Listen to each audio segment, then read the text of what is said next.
este encuentro para el día de hoy. Nos habíamos quedado con la sensación, con la certeza de que habían quedado muchas preguntas, y muchos asuntos alrededor del tema de la Franja de Gaza. Y lo cierto es que lo que ha venido ocurriendo en las últimas semanas solo justifica y reconfirma esa circunstancia, que hay mucho tema todavía por hablar sobre la Franja de Gaza, una tragedia humanitaria que no ha hecho más que crecer y ensangrentarse todavía mucho más. De manera que hoy vamos a abordar nuevamente este tema. Le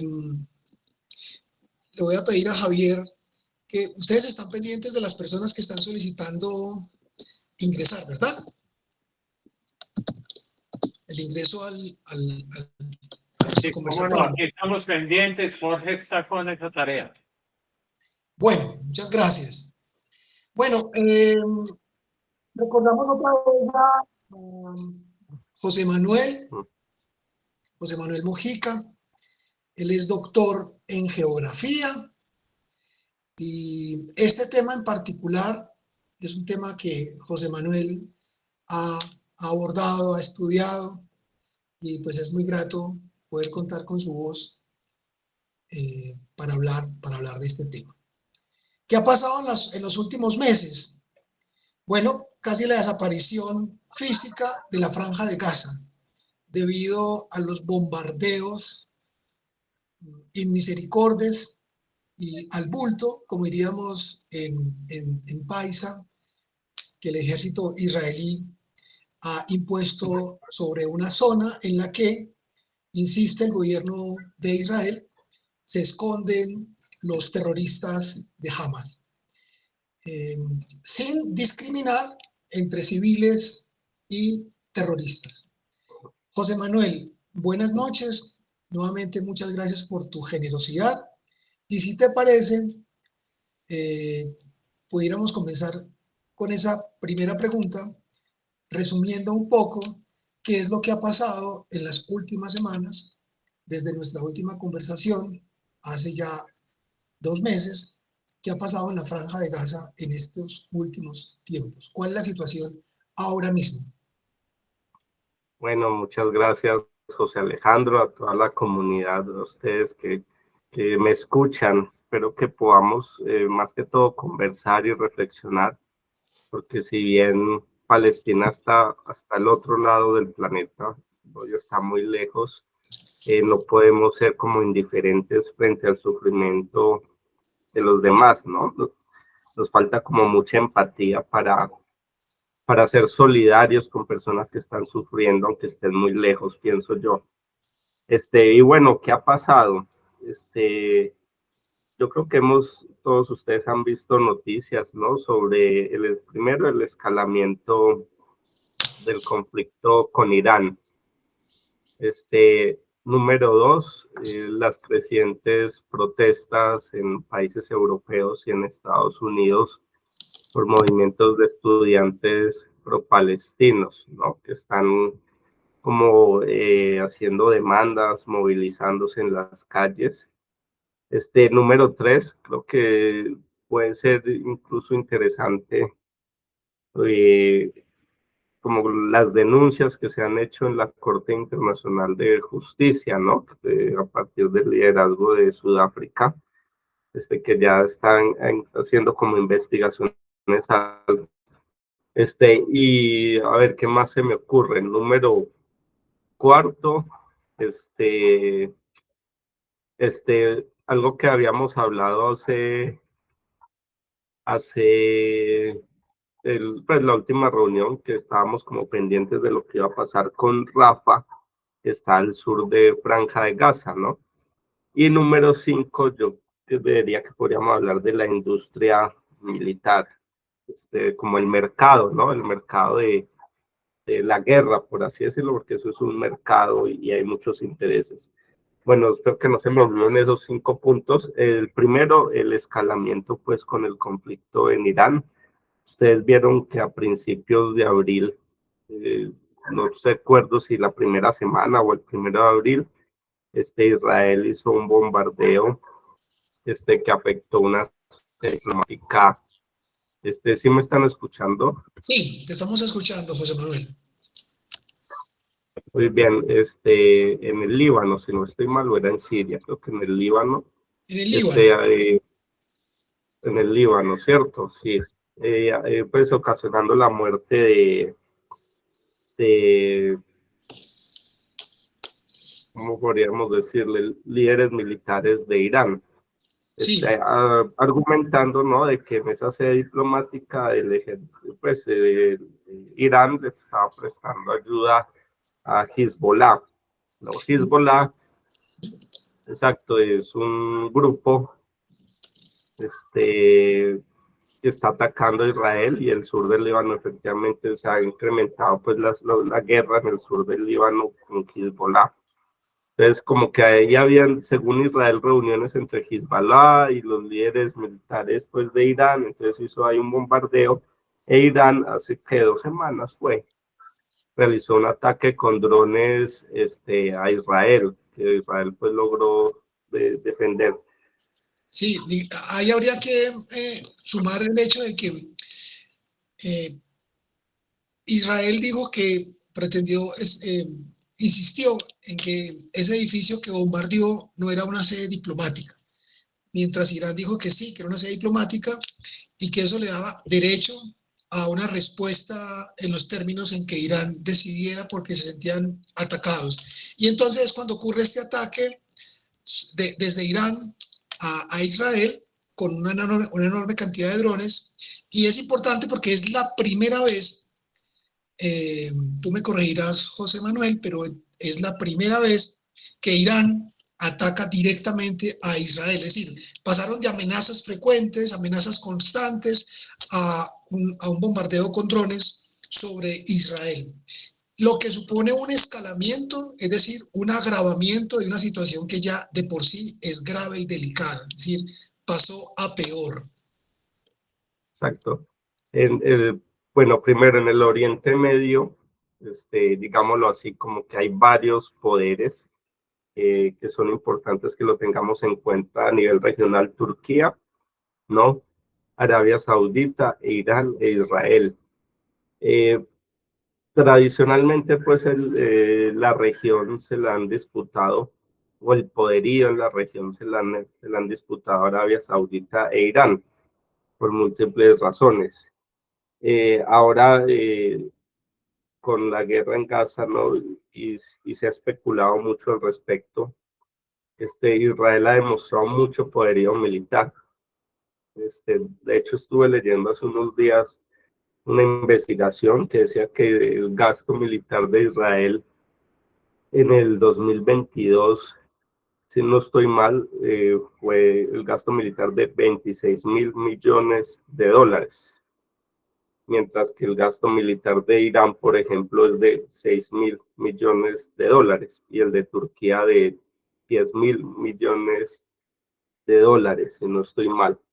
Pues vean que es casi la mitad incluso de lo que gasta militarmente Turquía frente a Israel.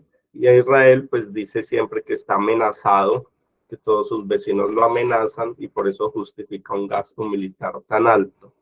Entonces es importante que lo tengamos en cuenta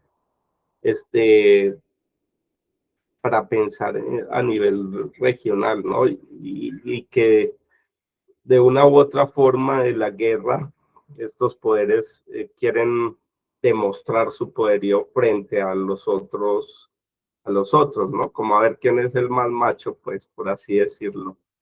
Y yo creo que eso es lo que estamos viendo respecto a Irán e Israel. Ahí estaba leyendo hace unos días un análisis muy interesante, porque el ataque de Irán directo a Israel fueron con drones y misiles, pero no generó muchas pérdidas. Fue como más una, como dicen, de disuasión, de que Irán está dispuesto, y que lo hizo, por un lado, para demostrar que puede hacerlo, y número dos, para poder como estudiar el sistema de defensa israelí, ¿no? Porque no fue tan mortífero el ataque, pero sí el sistema de defensa israelí pues actuó con el apoyo de otros países, Jordania es otro país árabe, Francia, Alemania, ¿no? Estados Unidos ayudaron a repeler ese ataque, pero fue un ataque que se repelió. Es un ataque que tiene más un peso simbólico el que hagan sobre Israel. El escudo que protege a Israel, el escudo antiaéreo, logró, según cifras oficiales, bloquear el 99% de los drones, de manera que en realidad ese ataque produjo nada o casi nada. Felizmente tampoco, es decir, felizmente no provocó víctimas y se constituye más en un ataque de carácter simbólico. Ahora, José Manuel, ¿cómo están ahora mismo las cosas? Es decir, ¿qué es lo que está sucediendo? Y al final, y es lo que más nos interesa en este contexto, ¿qué pasa con la población palestina? ¿Qué pasa con los palestinos? Bueno, estaba aquí tratando de informarme lo último. Y eso era el cuarto punto, creo que había dicho, ¿no? La mayoría de la población de Gaza está en el sur, en la ciudad de Rafah, se llama así, que está en la frontera con Egipto. Es un gran campo prácticamente de refugiados, donde la ayuda humanitaria pues es prácticamente nula por lo del bloqueo que mantiene Israel y Egipto. Y en los últimos días, Israel ha empezado a bombardear con mayor intensidad Rafah. No, hace como 2 meses que hace 2 meses que hablábamos, se estaba ya hablando de que la población del norte de Gaza todos estaban yendo al sur y se estaban como apiñando en el sur. Y el temor nuestro en aquella reunión pasada, bueno, ¿qué va a pasar con Rafah? Pues ahora ya están comenzando los ataques sobre Rafah, sobre la población de Rafah. Las estadísticas muestran que casi el 50% de los muertos gazatíes son niños, lo que es un claro indicio de que es un genocidio, ¿no? Porque cuando se matan a los niños, pues se está acabando con el futuro, en este caso de todo un pueblo. Van casi 34.000 muertos desde que inició pues esta guerra del lado de Gaza. Y si no estoy mal, por aquí creo que tenía la cifra, casi son 13.000, 14.000 son menores de edad. Sí, 14.000 son menores de edad y un porcentaje muy alto de esos son niños menores de 5 años. Exacto. Es una masacre de niños, ¿no? Exactamente, entonces eso es lo que muestra pues que hay un genocidio en proceso, ¿no? Porque se está atacando a la población civil y ya ahora que está en Rafah, pues los ataques aumentan la pérdida de niños. Yo creo también porque ya muchos jóvenes han muerto en la guerra y ahora y se habla también de una cifra bastante alarmante de desaparecidos, casi 10.000 creo. Entonces, bueno, pues la situación es grave. Ahorita hay una ayuda humanitaria, hay unos barcos como muy grandes en Turquía, con muchos políticos y activistas ahí en Turquía que quieren llevar la ayuda humanitaria, pero no han podido salir. Y hay como toda una presión mediática, ¿no? Para que estos barcos puedan salir, pero Turquía todavía está deteniendo la salida, Israel también. Es algo que es importante porque, como les decía ahorita, el poderío militar de Israel le da la capacidad de acabar con la población gazatí en cualquier momento, ¿no? Si no lo ha hecho es obviamente por las represalias a nivel internacional que puede tener, entonces lo que está jugando frente a la población civil es... Creo que se nos fue un momento. Ok, no, que se interrumpió un poquito la recepción. José Manuel, justamente uno de los análisis que se hacía era que Israel, por la presión internacional, no obstante que la mayoría de las potencias del mundo apoyan a Israel y han sido cómplices silenciosas en algunos casos, en la mayoría de casos, y cómplices de manifiesto apoyando a Israel frente a este genocidio. No obstante eso, la creciente presión social en algunos países pues ha hecho que Israel se vea cuestionada frente a la barbarie de la forma en que reaccionó tras los ataques en su territorio. Uno de los análisis que se hacía es que el ataque de Irán a Israel a comienzo del mes de abril termina por beneficiar a Israel, por darle oxígeno político a Israel frente a esos tímidos cuestionamientos que ya se estaban escuchando en el contexto internacional por las masacres cometidas en Gaza. ¿Cuál es tu pensamiento de eso? ¿Tú qué crees? ¿Tú sí sientes que el ataque de Irán le haya dado margen de maniobra política a Israel? Es decir, ¿lo justifica de alguna manera? Pues es una pregunta muy difícil de responder. Sí siento que es una cortina de humo también, porque cuando ocurrió esto empezaron los bombardeos y los ataques así como en ráfanos, empezaron a intensificarse más. Entonces sí creo que puede ser como una cortina de humo también que le sirve a Israel para continuar haciendo ataques sobre la población civil. Y más que justificar, es algo que hablábamos la otra vez. Nosotros tenemos que desconfiar mucho de los políticos que hablan de los enemigos, que dividen entre amigo y enemigo, ¿no? Esa lógica de la política que es muy perversa, porque a la hora de mostrarse Irán como un enemigo sigue justificando, ¿no? El Estado militado, por así decirlo, ya es obligatorio el servicio militar y casi los jóvenes han prestado servicio militar. No, es una sociedad muy militarizada. Entonces, ¿por qué? Porque se justifica a través del temor que siente la población de que van a ser atacados por esos enemigos. Entonces, podríamos pensar lo que sí, desde ese punto de vista, ¿no? ¿No? A veces eso es muy interesante, ¿no? Ahí nos damos cuenta de que responder la violencia con violencia lo que hace es reproducirla o crecerla más, ¿no? Intensificarla.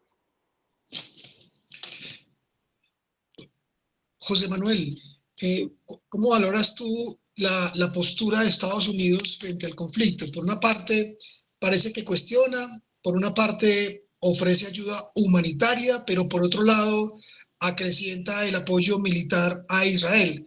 Esa ambivalencia de los Estados Unidos frente a la tragedia humanitaria en Gaza, ¿cuál es tu reflexión? ¿Cuál es tu mirada? ¿Qué piensas? Bueno, entonces el Oriente Medio es una región geoestratégica, todo el Oriente Medio, ¿no? Y Israel es una potencia militar, entonces el apoyo de Estados Unidos a Israel también le da una garantía a Estados Unidos de tener influencia en una zona geoestratégica en el Oriente Medio por los hidrocarburos, ¿no? El acceso al petróleo y al gas. En un contexto en que los países árabes se han estado acercando mucho más a China.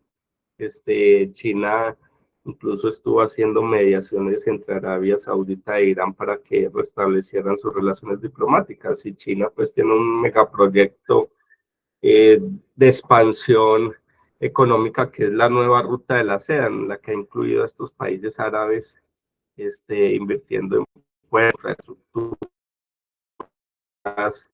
China demanda mucho de petróleo y gas para toda su industria, ¿no?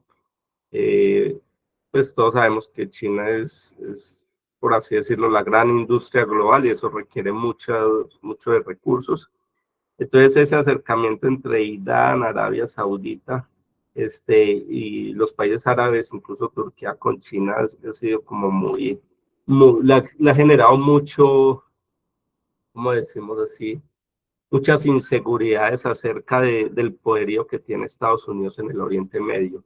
Entonces, la alianza entre Israel y Estados Unidos pues es ahorita más estrecha en términos de que Estados Unidos necesita todavía garantizar pues el control o su hegemonía, ya una hegemonía decadente desde hace varios años atrás en el Oriente Medio. Entonces Israel le da ese respaldo militar a nivel regional, pienso yo. Es ambivalente porque, bueno, los políticos todos mienten y, bueno, todos, no sé si todos, pero aparentan, ¿no? Aparentan y construyen narrativas eh, para, para mostrarse como no son, cuando realmente tienen otros intereses.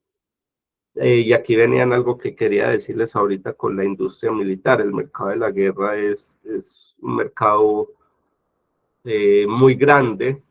Israel es una potencia militar que vende armas y también importa, pero tiene unas empresas militares muy grandes. ¿Y qué necesita la guerra? Pues que se vendan armas y municiones. Y para poder vender es que necesitamos conflictos, ¿no? Entonces se alimenta también la guerra. Y eso es un tema muy interesante, ¿no? ¿Quién está ganando con esta guerra? No sé si más o menos hay preguntas, ahí más o menos resolví como la inquietud. Sí, claro, por supuesto. Podemos decirlo abiertamente. Los que están ganando mucho dinero con esta guerra son las potencias que producen las armas y que son las que suministran armamento, en este caso, a Israel. Así Claro, que Estados Unidos claro. es el gran vendedor de armas a Israel. Recordar también que Israel es una economía, bueno, ya lo decías al comienzo, muy poderosa. Sí, Israel estuve también viendo hace unos días, la guerra es costosa, ¿no? Y sostener lo que está haciendo Israel en Gaza o en el Líbano, o en Siria o en Cisjordania, porque la guerra se ha extendido no solo en Gaza, sostener una guerra es costoso. Eh, y las empresas militares de Israel, a la hora de hacer el marketing de sus armas, dicen que son armas probadas en combate, como para mostrar que están vendiendo productos de calidad a los países a los que vende armas. Por eso uno de los grandes lemas de estos movimientos de estudiantes en Europa y en Estados Unidos es que le dejen de comprar el armamento militar a Israel. ¿Por qué? Porque también veía, eso les puedo compartir esa conferencia que estuve ahí revisando, de 4 fusiles que produce Israel, 3 los exporta, y eso es lo que financia la guerra ahora en Gaza. Y pues porque se ha extendido hacia Cisjordania, hacia el Líbano, Siria, ¿no? Entonces, la industria militar es muy fuerte y obviamente pues se beneficia y necesita de la guerra para poder vender. Los señores de la guerra. Otra cosa que, sí, ¿hay alguna otra pregunta? No, adelante, José, adelante.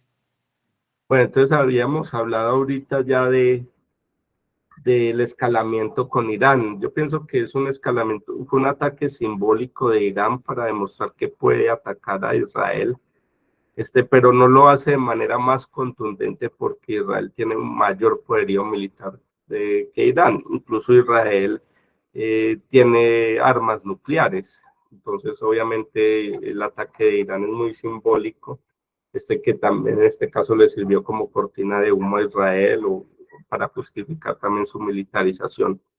Hablábamos de la población civil en Rafah, algo que está sucediendo y se está dando a conocer en las demandas de la Corte Internacional de Justicia, es que después de los bombardeos y la destrucción en Gaza, todos los escombros están como haciendo recolección de escombros, posiblemente con el interés pues ya demostrado de expandir eh, el Estado de Israel, por así decirlo, en lo que es Gaza, ¿no? Entonces están como empezando ya a no sé cómo decirlo, como sería como a mover esos escombros para empezar a... correr la cerca. Exacto, eso sí sería como una muy buena, una buena explicación.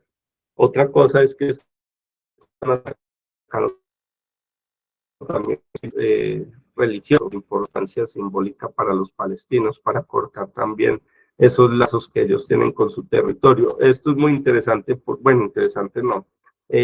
La guerra genera muchos víctimas, pero una de las grandes problemas de salud pública que genera son las enfermedades mentales, por los traumas que sufren las víctimas, por ver, pues, que por perder a su familia y ver cómo ese territorio suyo se destruye, en este caso, destruir sitios de importancia simbólica para la gente, pues genera esos traumas, ¿no? Y para que la gente no quiera regresar a eso que ya están empezando para moverla cerca, ¿no? Yo no creo que mucha de esa población que está ahora ahí apiñada en Rafa quiera regresar al norte después de ver todo lo que está pasando, ¿no? Entonces, es muy difícil como alternativa futura si hay un cese al fuego que la población decida regresar.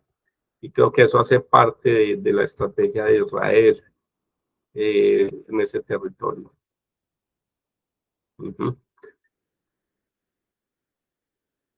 ¿Qué más? Yo había dicho, no sé, ¿cómo van? ¿Alguna pregunta? Sí, bueno, abrimos los micrófonos para las personas que quieran preguntar o opinar. Los micrófonos están abiertos para que todos participen en la medida en que deseen hacerlo. Había una postura crítica del gobierno de Gustavo Petro en el sentido de señalar como genocidio la acción militar de Israel sobre el pueblo palestino. E incluso Gustavo Petro ha llamado genocida a Netanyahu, el primer ministro de Israel. En el concierto internacional, Colombia ha sido históricamente aliado de Israel.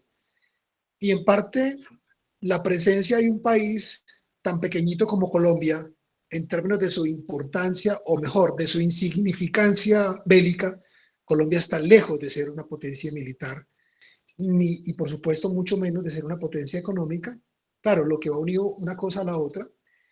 Sin embargo, Colombia ha hecho parte del Consejo de Seguridad de Naciones Unidas porque Estados Unidos la ha propuesto a Colombia en ese pequeño Consejo de Seguridad donde se toman decisiones muy importantes. La justificación para que Colombia haga parte de ese Consejo de Seguridad, repito, no pasa por lo militar, pues no somos potencia militar, no pasa por lo económico, pues no somos potencia económica, pasa porque hemos sido históricamente aliados de Estados Unidos y aliados de Israel. ¿Qué supone, José Manuel, la postura decidida del gobierno de Gustavo Petro en el concierto internacional? Más allá de las burlas que un sector en Colombia encuentra a partir de esa postura de Gustavo Petro, ¿cierto? ¿Qué supone que Colombia haya roto relaciones y que además haya suspendido la compra de armas a Israel? ¿Cómo lees ese gesto del gobierno? Pues yo pienso que obviamente esto es una guerra entre desiguales, y que la única manera de cambiar es a través de acciones simbólicas, ¿no? Como las protestas ahorita en Europa, en el caso de Francia, en Alemania, en Estados Unidos. Estas acciones simbólicas muestran que la opinión pública no está de acuerdo con los gobernantes de estas potencias y eventualmente eso podría hacer que cambien sus posturas. Entonces, si bien pues Colombia es insignificante militarmente frente a estas grandes potencias, este tipo de acciones incluso pueden afectar negativamente a Colombia muy de manera inmediata, simbólicamente tiene influencia, yo creo, ¿no? Y más porque Colombia pues también ha sido un país que ha sufrido mucho por la guerra y es un llamamiento pues a seguir trabajando por la paz. Yo creo que tiene incidencia así como simbólico, ¿no? Y eso es importante. conciencia, como les decía, generar empatía con la gente que está sufriendo así al lado del mundo. Eso eso puede generar cambios, pienso yo. Una de las preguntas que nos hacíamos para el encuentro de hoy, José Manuel, es ¿cuál es el mañana que se vislumbra para la multitud, para la muchedumbre de habitantes de Gaza, los gazatíes, gazatíes, para los gazatíes? ¿Qué va a pasar con ellos? ¿Hay un mañana para ellos? Si ya no tienen casas, si ya no tienen hospitales, si ya no hay vías, si pasaron de la precariedad en la que vivían a la desolación total, ¿cuál es el mañana que uno podría suponer para esta muchedumbre? No, uno en política o en planeación se habla mucho de perspectiva, de imaginarse futuros, ¿no? Pero distintos tipos de futuros posibles, que sean realistas, pero también futuros posibles optimistas, ¿no? O futuros posibles pesimistas, ¿no? Entonces hay desde esa línea pues, de alternativas, el peor escenario es que continúe el genocidio contra la población de Gaza. Que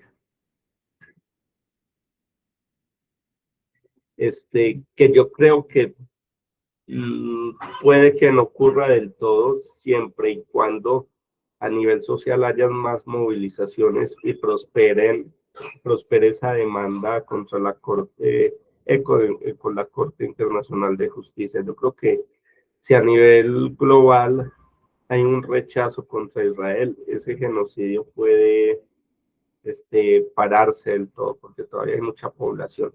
Pero veo difícil la alternativa de que ellos puedan regresar a Gaza como está ahorita destruida, ¿no? Gran parte de la infraestructura está destruida, se han atacado esos lugares simbólicos, hay cosas, se han destruido viviendas, la cantidad de niños que han muerto, entonces es muy difícil pensar que esta población pueda regresar.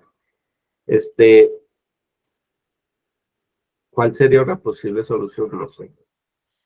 Sí, No sé, no creo que Israel vaya a permitir lo que se planteaba, ¿no? La creación de dos estados, no creo que Israel lo permita. y lo que ha sucedido históricamente es que después de estas confrontaciones, como ya advertías hace un rato, Israel, lejos de replegarse, lejos de retirarse, como que acrecienta la avidez del territorio y expande mucho más sus fronteras. Lo decías hace un Sí. rato, están recogiendo escombros y de lo que ya destruyeron y arrasaron, donde ya no hay población palestina, pues porque han huido o han muerto, están recogiendo los escombros bajo los cuales hay cadáveres, y lo que parece que es un hecho es que esos territorios ahora van a ser anexados al territorio de Israel. Ahora, si estas personas tuvieron la ocasión de regresar, la pregunta es, ¿regresar a dónde? A un lugar donde no hay calles, no hay casas, no hay escuelas, no hay hospitales, porque todo eso fue derruido. Sí, ¿Hacia dónde se puede mover esa población, José Manuel? ¿Qué posibilidades tienen de irse? Egipto todavía no ha abierto las fronteras. Háblanos un poco de eso. ¿A dónde podrían irse? Yo creo que eso es un debate que estaremos viendo quizás en los próximos meses, ¿no? Pienso yo. ¿Qué hacer con toda esa cantidad de gente? No estoy seguro que Egipto permita el ingreso de la población de Rafah a la zona, pues a su país. Aunque ahorita Egipto está siendo parte, ¿no? de estos países que están realizando acercamientos. Egipto, Qatar, Estados Unidos están haciendo ahí acercamientos para negociar un cese al fuego, pero difícil que Egipto permita el ingreso de esta población a su país, porque si no ya lo hubiera hecho, ¿no? esa gente no tiene a dónde ir. Ahí la única solución es que los países árabes nuevamente que están muy divididos, ofrezcan unas soluciones, ¿no? Cuando ocurrieron esta guerra en el 68, en el 48, muchos huyeron a lo que hoy es Jordania y al Líbano, ¿no? Incluso es algo que hay que entender bien, el sur del Líbano, mucha población del sur del Líbano vienen de víctimas, ¿no? Que fueron desplazados por Israel. Entonces, por eso también la fuerte presencia de Hezbollah en esa zona, ¿no? No creo no sé, no tienen a dónde ir. Otra cosa que es preocupante es qué va a pasar con Cisjordania, ¿no? Los territorios palestinos fue dividido entre Cisjordania y Gaza. En Cisjordania últimamente, pues ya recientemente hay cada vez más conflictos, más incluso expansión pues de los asentamientos se han ido expandiendo, hay más detenidos de Cisjordania. Entonces, también a dónde salir la gente de Cisjordania, ¿no? A menos de que los países árabes logren ahí, dentro de los acuerdos de un cese al fuego, ofrecer una solución, no sé a dónde iría esa gente. Es muy difícil y no creo que Israel ya permita que sea habitado Gaza, por lo menos. Entonces, pues es muy triste, ¿no? Uno se pone a leer esto y uno queda como indignado, ¿no? De la deshumanización que hay en la guerra. Creo que era, ¿quién sería? Eric Fromm o Víctor Frank, estos psicólogos que vivieron la Segunda Guerra Mundial, se preguntaban qué pasa en la mente de las personas que asesinan, que torturan, que desplazan, ¿no? Y ellos hablan de que es que deshumanizan a las otras personas. Para ellos, los palestinos, en este caso, no son seres humanos. Incluso Netanyahu y el ministro de Seguridad lo han dicho, que son animales. Incluso Netanyahu estuvo diciendo hace unos meses que iba a tirar ahí una bomba nuclear, pues deshumanizando, ¿no? A los palestinos. Entonces uno queda como que, para mí, en ese sentido, el mejor escenario posible en estos momentos es que se incremente esa presión internacional sobre Israel para que haya un cese al fuego y los países árabes puedan concertar una solución entre ellos, puedan unirse para esto.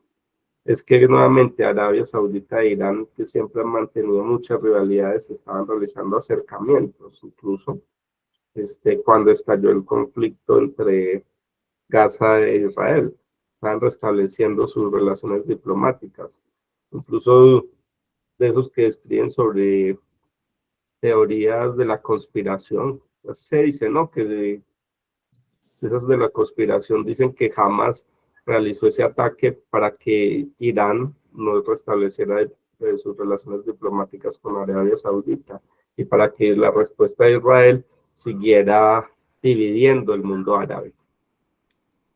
Al costo que ha tenido. Recordemos que ese ataque de Hamas ocurrió el 7 de octubre del año pasado y que, según cifras de Israel, eso produjo 1.200 personas muertas, la mayoría de ellas civiles, en territorio israelí.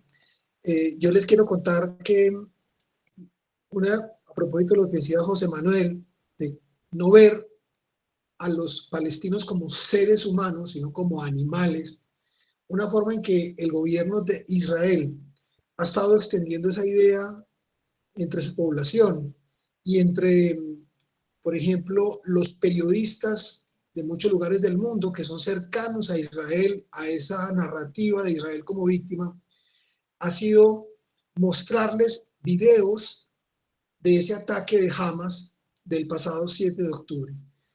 Es un ataque terrible, es un ataque terrorista, por supuesto que es un ataque que tiene que ser reprochable y es un ataque injustificado. Las imágenes son muy cruentas, las imágenes son terribles. el gobierno de Israel le ha presentado estas imágenes del ataque de este grupo terrorista de origen palestino, se lo ha estado enseñando a su población, para que no queden dudas de por qué está actuando como está actuando, porque pesa mucho en ciertos sectores de Israel, pesa mucho el interrogante de cómo justificamos la muerte de tantos niños en Palestina. Si nosotros somos, como ellos dicen, el pueblo de Dios, ¿cómo podemos actuar siendo el pueblo de Dios con tanta sevicia, con tanta crueldad, con tanta maldad?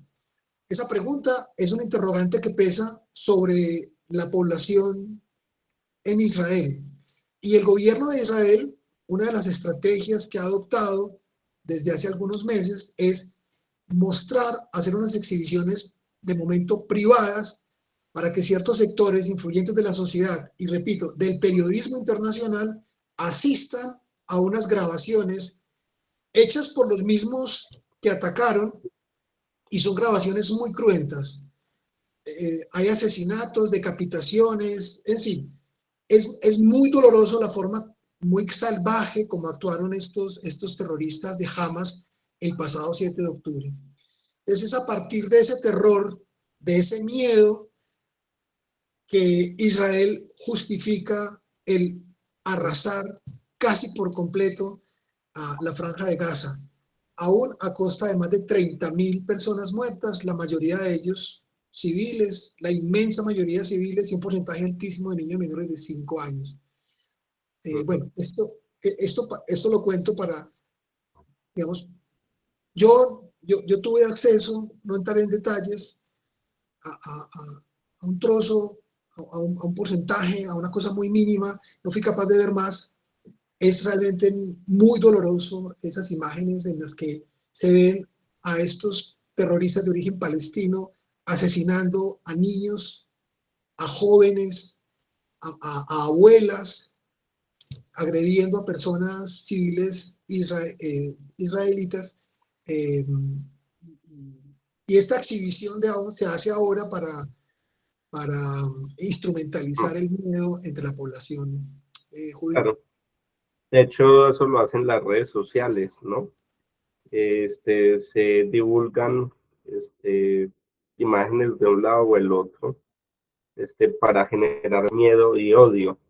Por eso se habla mucho de la teoría del choque, o del, sí, la teoría del, ¿cómo es que se le dice? Esperen un momentico, yo la busco. Teoría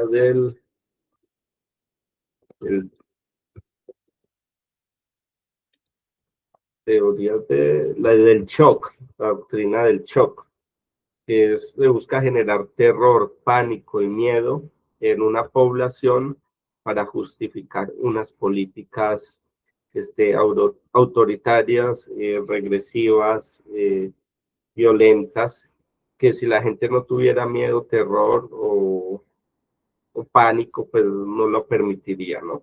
Entonces, si la gente siente miedo, pues cuando la gente está vulnerable por ese miedo, permite que estas cosas se hagan.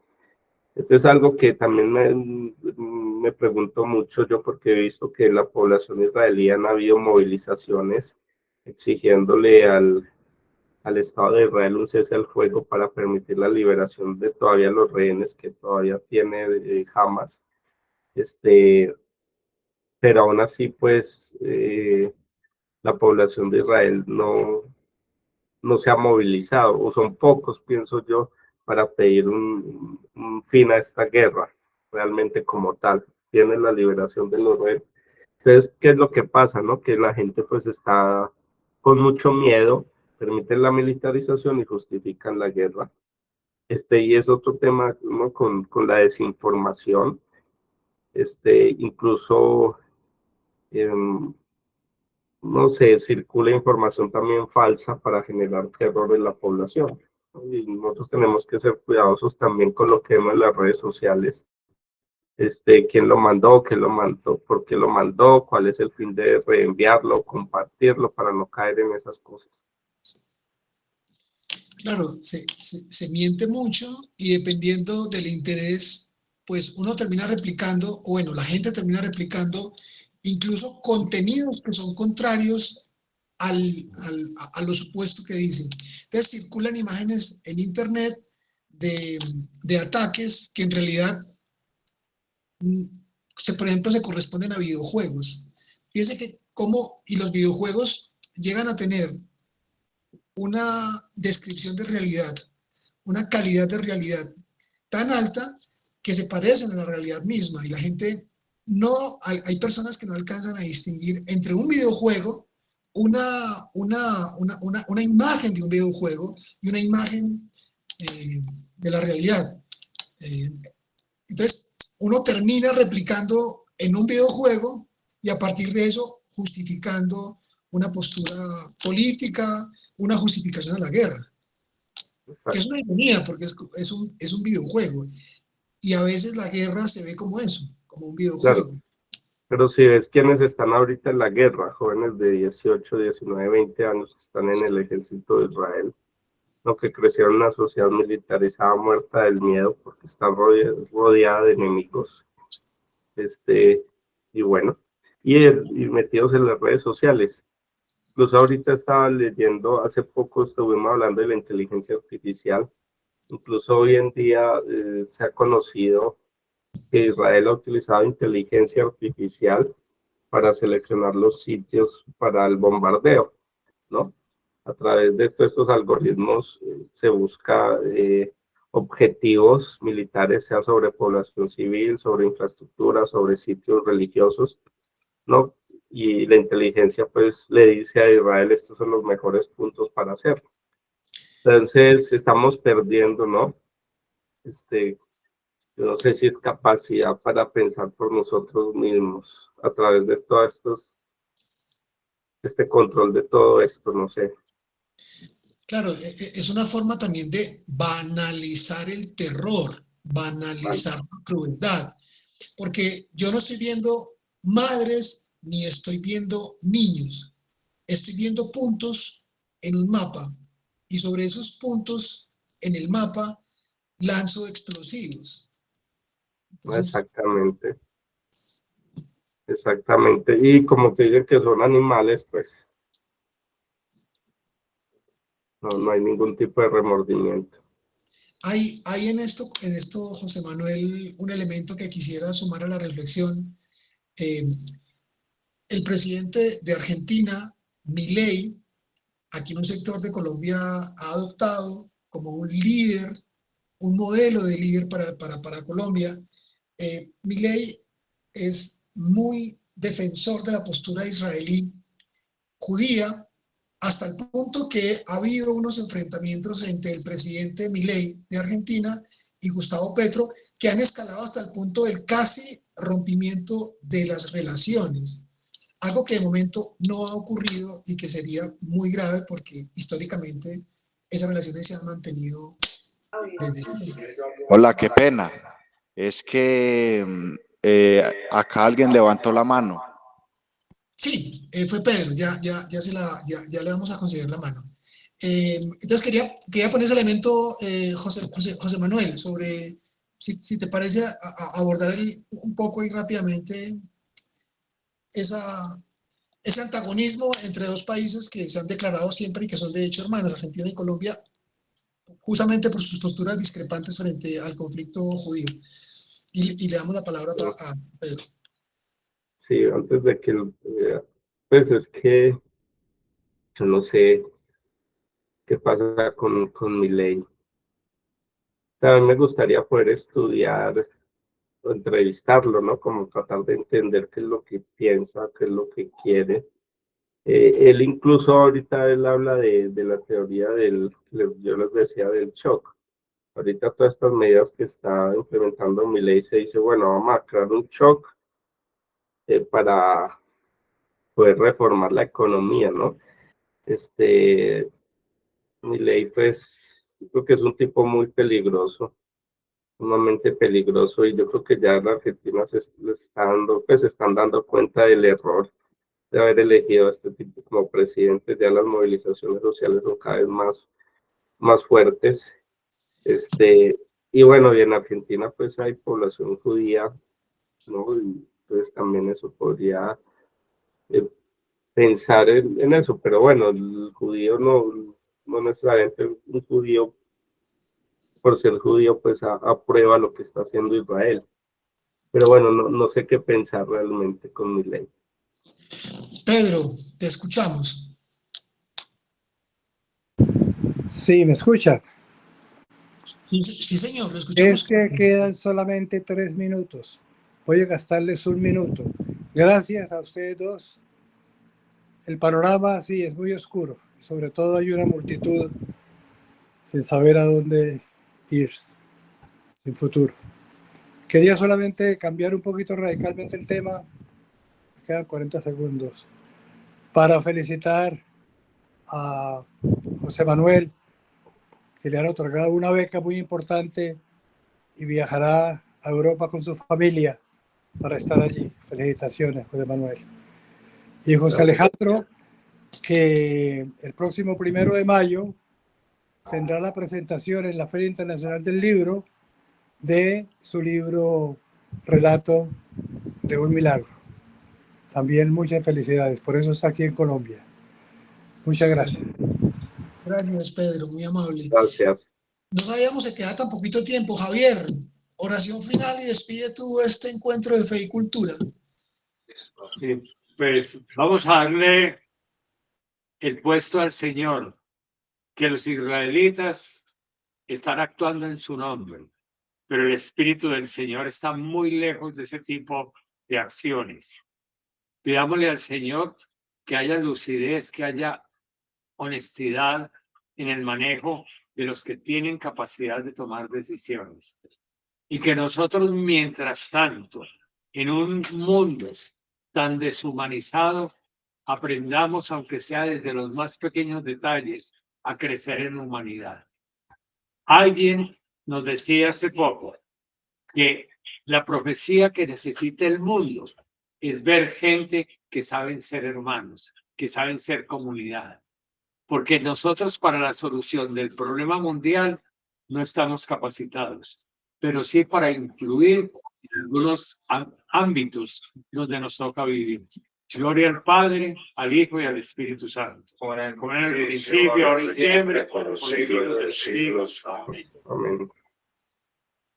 Y la bendición de Dios Todopoderoso, Padre, Hijo, Espíritu Santo, descienda sobre todos, sobre nuestras familias y comunidades, y nos prepare para una vida nueva. Amén.